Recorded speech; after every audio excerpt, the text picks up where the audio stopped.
ధూళినైన నన్ను దూతగా నిలిపావు. ఎన్నికలేని నన్ను ఏలికగా చేశావు. ధూళినైన నన్ను దూతగా నిలిపావు. ఎన్నికలేని నన్ను ఏలికగా చేశావు. భూమి విరిగి ఫలమిచ్చెను, మేఘమిరిగి వర్షమొచ్చెను. రొట్టె విరిగి వృద్ధి చెందెను, నన్ను విరిచి వాడుకోమయ్యా.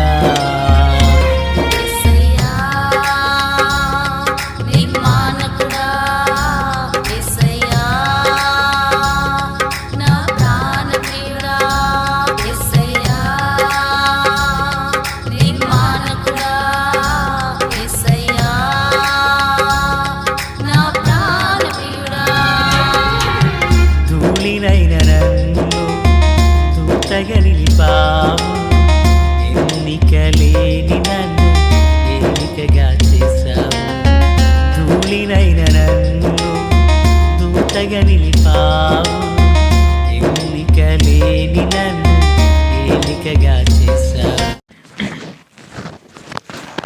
ప్రభు అయినటువంటి యేసుక్రీస్తు వారి పరిశుద్ధమైన నామంలో తండ్రి అయిన దేవాదేవునికి నిత్యము స్తుతియు స్తోత్రములు, మహిమయు ఘనతయు ప్రభావములు యుగయుగములు ప్రభువునకే చెల్లునుగాక.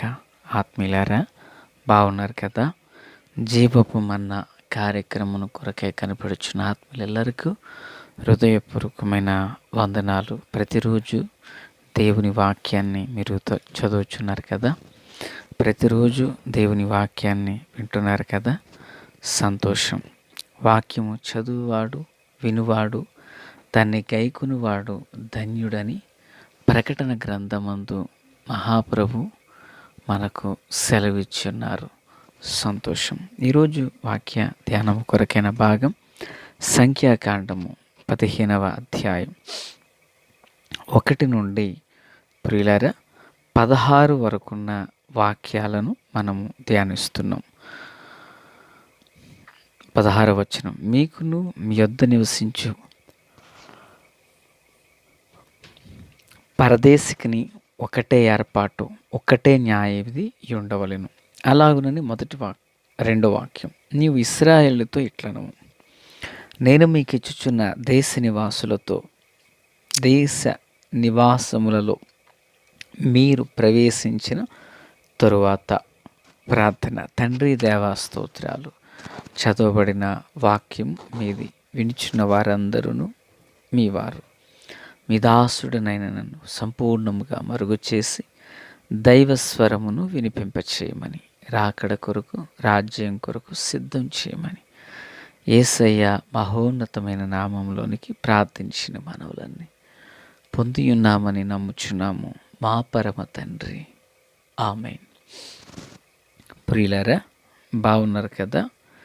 ఈ చదవబడిన వాక్య భాగంలో ఇశ్రాయేలు ప్రజలు దేవుడు వారికిచ్చుచున్న వాగ్దాన దేశములలోనికి ప్రవేశించిన తరువాత దేవుని కొరకు వారు ఒక ఇంపైన సువాసన కలుగునట్లుగా గోవులలోది కానీ గొర్రె మేకలలోది కానీ దహన బలిగానైనా మొక్కుబడిగానైనా చెల్లించమని ఆ నియమములను ప్రభు ఈ భాగంలో తెలియజేశారు.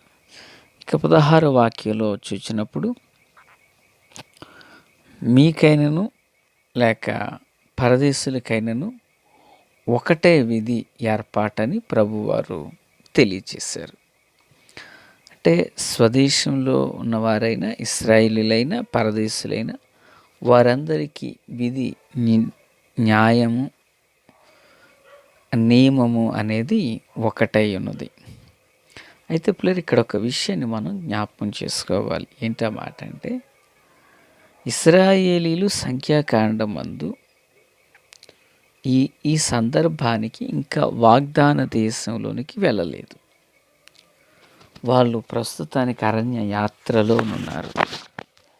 ఈ అరణ్య యాత్రలో నుండగా దేవాది దేవుడు చెప్పుచున్న మాట ఏంటి?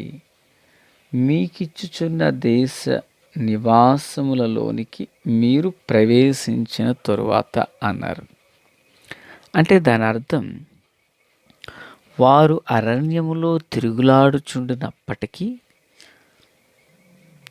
వారి అవిధేయతను బట్టి, లేక 40 దినములు కనాను దేశాన్ని వేగుచూచియు ప్రతికూలమైన మాటలు మాటలాడిన కారణాన వారు దినమునకొక్క రోజు చొప్పున 40 సంవత్సరాలు అరణ్య యాత్రలోనే వారు తిరుగులాడారు. ప్రియులారా, ఈ 40 సంవత్సరముల అనంతరం వారు వాగ్దాన దేశంలోకి వెళ్ళారు. ఇది మనము ఎరిగినటువంటి మాట కదా. అయితే ఇక్కడ విషయం ఏంటంటే, ప్రభువారు అంటున్నారు మీరు ప్రవేశించిన తర్వాత అన్నారు. అంటే దాని అర్థం ఏంటి? వారు వాగ్దాన దేశంలోకి వెళ్ళబోతున్నారు అని దేవుడు ముందుగానే వారికి తెలియచేశారు. దేవుడు ఏ ప్రమాణాన్ని వారితో చేశారో ఆ ప్రమాణాన్ని వారు నెరవేర్చారు. మొదటి మాట,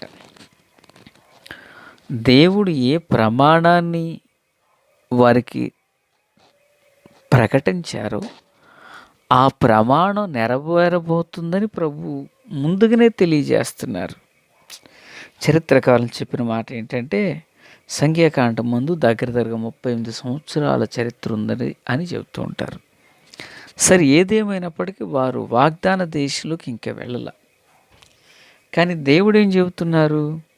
మీరు వాగ్దాన దేశంలోకి వెళ్ళిన తరువాత మీకు ఇచ్చుచున్న దేశ నివాసములలో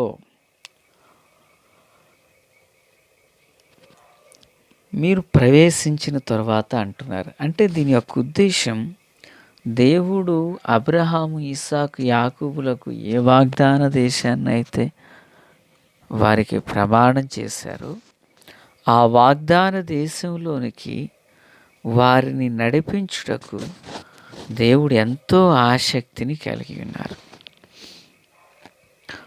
మీరు అక్కడికి వెళ్ళాక బలి అర్పణ చెయ్యండి అంటూ ప్రభు వారు చెప్పారు. పిల్లరా, నోవహు ఓడలో నుండి రాగానే మొదటిగా దేవునికి బలిపీఠాన్ని కట్టినట్లుగా మనం చూస్తాం. మొదటిది, అబ్రహాము వెళ్ళిన ప్రతి చోట బలిపీఠాన్ని కట్టారని మనకు అర్థమవుతుంది. ప్రియులారా, ఇప్పుడు ఇశ్రాయేలీలు కూడా వాగ్దాన దేశంలోకి ప్రవేశించగానే వారిని చేయవలసిన పని ఏంటంటే బలిపీఠాన్ని కట్టాలి. అంటే ఏ చోట మనం అడుగు పెడుతున్నామో ఆ చోట దేవుని నామం గణపరచబడాలి, దేవుని నామం హెచ్చించబడాలి. అక్కడ బలిపీఠం కట్టి ప్రభు నామము గణపరచబడాలి. ఇది దేవుడు మనకిచ్చినటువంటి గొప్ప అవకాశం, లేక ఇది మనకొక విధి, మన భాగ్యం ఇది. అయితే పిల్లలు, ఇక్కడ సందర్భం ఏంటంటే, ఇంకా వారు వెళ్ళక ముందే దేవుడు వారికి చెప్పిన ప్రమాణాన్ని మాట ద్వారా తెలియజేస్తున్నారు. పిల్లలు బాగా విందాం. దావీదుకు సంతానము లేనప్పుడు, సొలొమోను పుట్టకమునుపు దేవుడు చెప్పిన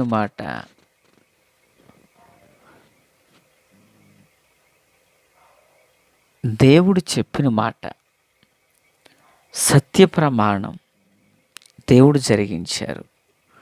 అతనికి ఇంకా సంతానం కలుగక మునిపే దేవుడు వాగ్దానాలు చేశారు.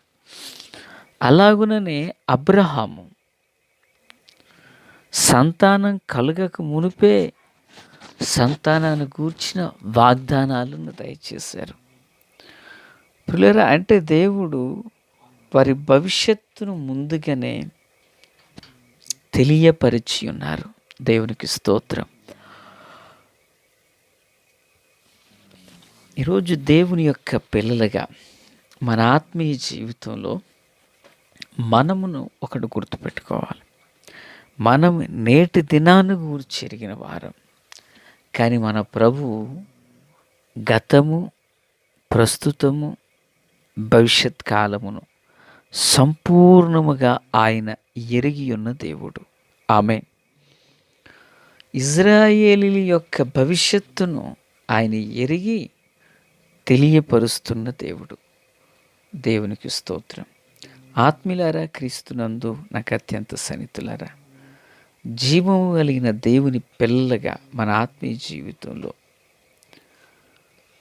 మన భూత భవిష్యత్ వర్తమాన కాలాలను ఎరిగిన దేవుడు మనం ఆరాధించే ప్రభు.